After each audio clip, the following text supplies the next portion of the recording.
On October the 31st, 1517, Martin Luther posted 95 big questions which he believed faced the church of his day to a local church door in Wittenberg, Germany.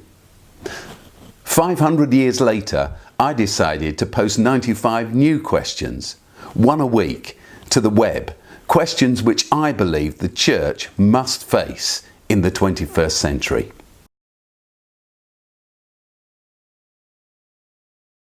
12-year-old thug arrested by police for drug running.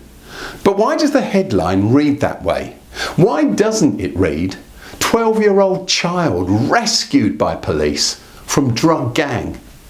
Why does its language promote fear and condemnation rather than compassion and empathy? Perhaps it's because we're just far more medieval in our thinking about human behavioural development and what we call justice than we sometimes like to think. That's one of the reasons why the Apostle Paul's teaching is so revolutionary, both for his time but also for ours. Take, for instance, his words to the young church in the city of Corinth as recorded in 1 Corinthians chapter 3 verses 10 to 15. He says this, "No one can lay any foundation other than the one already laid, which is Jesus Christ. If anyone builds on this foundation using gold, silver, costly stones, or wood, hay or straw, their work will be shown for what it is, because the day of judgment will bring it to light.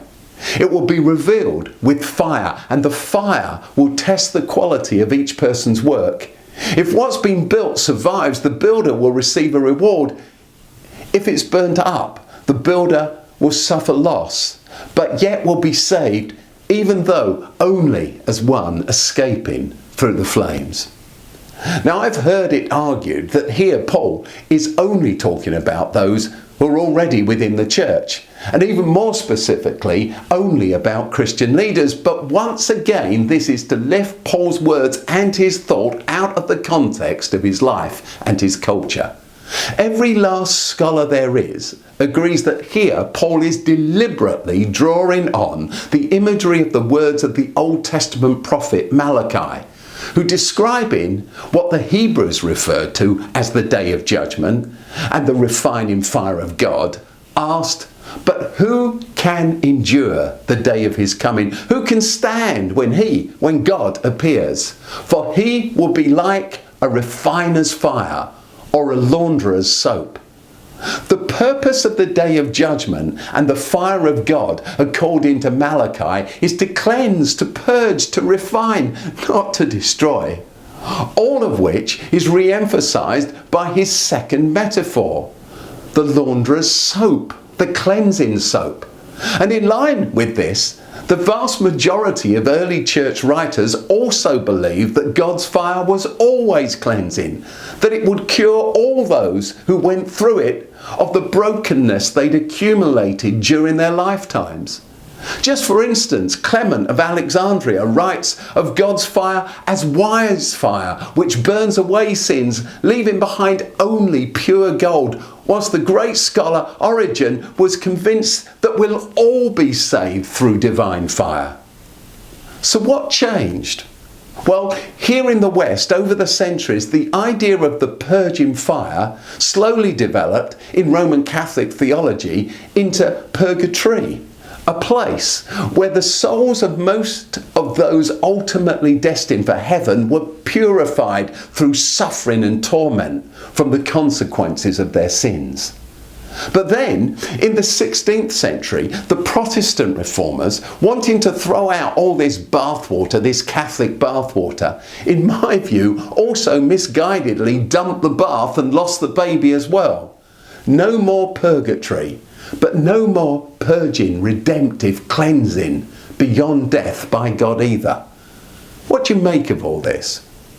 Well, before you make your mind up, allow me to add just one more twist in the tale.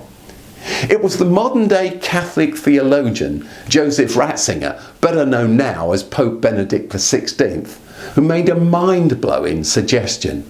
Building on the views of the earliest Christian theologians, ones that I quoted earlier, he suggested that Jesus is God's purging fire, that it's he who burns away our dross through the heat of his transforming love. And that's exactly what I've discovered in my life and in my work over the decades since I founded the Oasis Trust. It's only love that has the power to change a human heart. More than that, love is the only power in the world that can truly change us. Anger breeds nothing but anger. Only love has the power to melt hardened hearts, and only relentless love has the power to melt the hardest hearts. Perfect love cleanses all.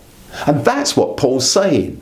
The searing heat of the love of Christ melts even the iciest of human hearts. To be embraced by, to be enfolded in pure love, even for a single moment, is enough for anyone, enough for everyone. My experience has taught me that in the end, it's only love that has the power to change a life. And so I leave you with a couple of questions. Do you think that Paul really meant it when, in chapter 13 of his famous first letter to the Corinthian church, he proclaimed, "Love never fails"? And if so, what are the implications of this for us, for our friends, and for that 12-year-old boy in the newspaper headline? I explore this issue more deeply, as well as many others raised by the Apostle Paul's writing in my new book, The Lost Message of Paul. You can purchase your paperback copy today from openchurch.network/Lost Message of Paul, or from any good bookshop. An ebook and an audiobook are also available from Amazon, as well as from other online retailers.